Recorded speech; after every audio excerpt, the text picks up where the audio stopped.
What's up, gang, guys? Brian here at 3TR, and I just want to give my official thoughts on two somewhat announcements from Warner Brothers. I'm going to go over the first one. If you can already tell from the title that it is apparently being reported that Jason Momoa has officially been cast as Aquaman and will be in Batman vs. Superman. And I can definitely see it. I think he's a very solid actor. I think he certainly could bring a lot of charisma to the character. But this isn't really a casting I feel was surprising, because it was reported a number of months back that he was going to play Aquaman, and he denied it. And I don't know why actors feel the need to deny casting that they've been casted for. They don't want to admit it. It's like, if you're playing Aquaman, just tell us you're playing Aquaman. That's fine. It's better to tell us sooner than for us to find out that you were lying about it later.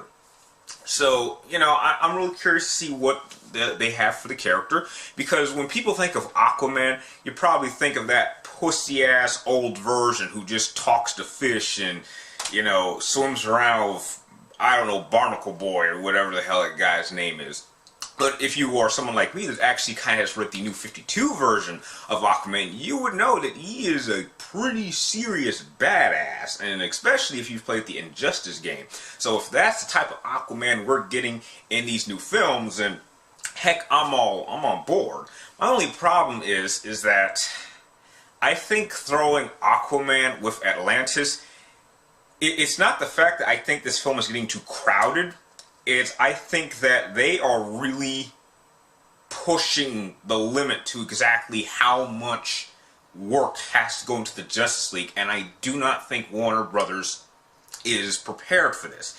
I can already tell that they are really pushing their limit to what they can do with this Justice League film much further than what Marvel did with Avengers. The advantage that Marvel had with Avengers was that they didn't have to focus on character development. We had already had 5 previous films to develop these characters, and so we could just throw them in this one film and just let them go. But with this Justice League film, they can't just throw them in and not establish them. We need to know about them. I mean, that's why I'm really not too big on the whole concept of putting them onto one film, have them do their own, have them do stuff together, and then go off and to establish them. I'm not really keen on this idea, because that's going to be one of the biggest challenges, is like, how do we make time for a Justice League film to establish these characters, and then we spend more time establishing them. We need time to really get to know them before we send them out. And maybe, just like the rumor with Cyborg, and maybe with Wonder Woman, these are going to be very minor roles. Maybe we'll see one scene of him. Maybe not. But it's just the idea that they are really going to have to put a lot more work, and there's going to be much more pressure on Justice League movie than Avengers ever did. This is really not something I think Marvel ever had a problem with. So, in terms of the overall casting of Jason Momoa, I'm on board with it, but I'm cautious about it.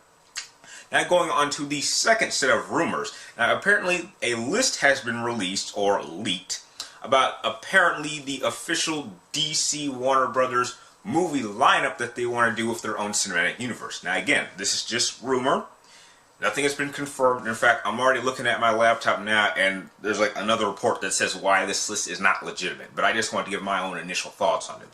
So, as it stands now, May 2016, we're getting Batman vs. Superman, Dawn of Justice. We've known this for a while. That's nothing new. Then, July 2016, we are getting Shazam. This I'm a little bit puzzled about, because again, throwing Aquaman and Wonder Woman and now Shazam, we're now stepping into what I like to call Marvel's territory.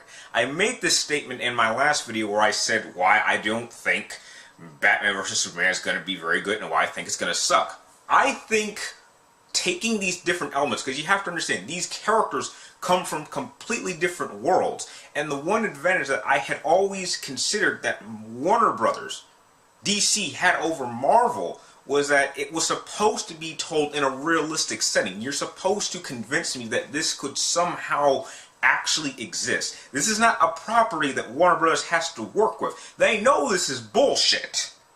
And they play with that. They can have fun with this. But with this isn't something I want to have fun with. I want to believe in it. And if you're getting to the point where I have to read comic books, and the comic books are doing a much better job than your films, I mean, I think you're in trouble. I just think there's just too many elements that have to be done within this universe, and I don't think it's going to work.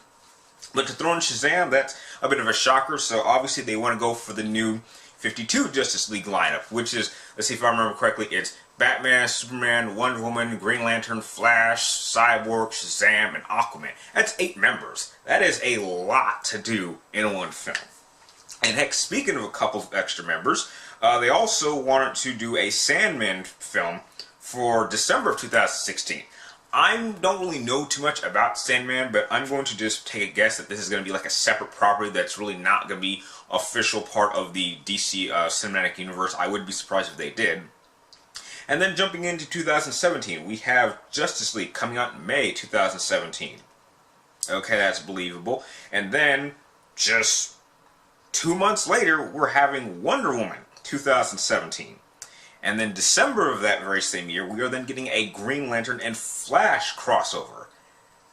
That's a bit surprising, because apparently since they're already using Flash on their CW television show, and we've already used Green Lantern before, they feel the need that, okay, let's just, since we've used Green Lantern and we're using Flash already, let's just put them together. That seems like a bit of a cheap move.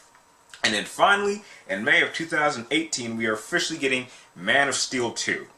Now, what this list tells me is that Warner Brothers is desperate. They are desperate to make these films as quickly as they can.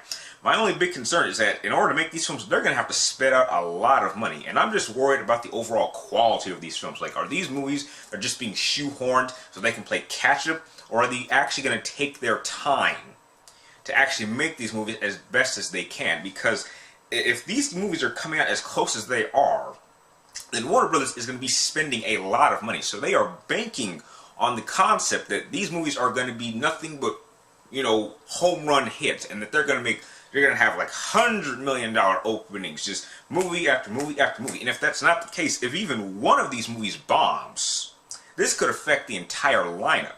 So although this is not official, I'm just not sure if this is how they should be doing it. I think they maybe should be taking their time, and if they choose to go with this, then they must have a lot of faith in their material and their ability to come up with these films and make sure that they are all home run hits. But I really would like to know, what are your guys' thoughts on Jason Momoa being cast as Aquaman in this lineup of DC films? Do you think that all of these elements could actually work? Do you think the cinematic universe could actually, rival Marvel? Or do you think that these guys are biting off more than they can chew, and this is going to blow up in their faces?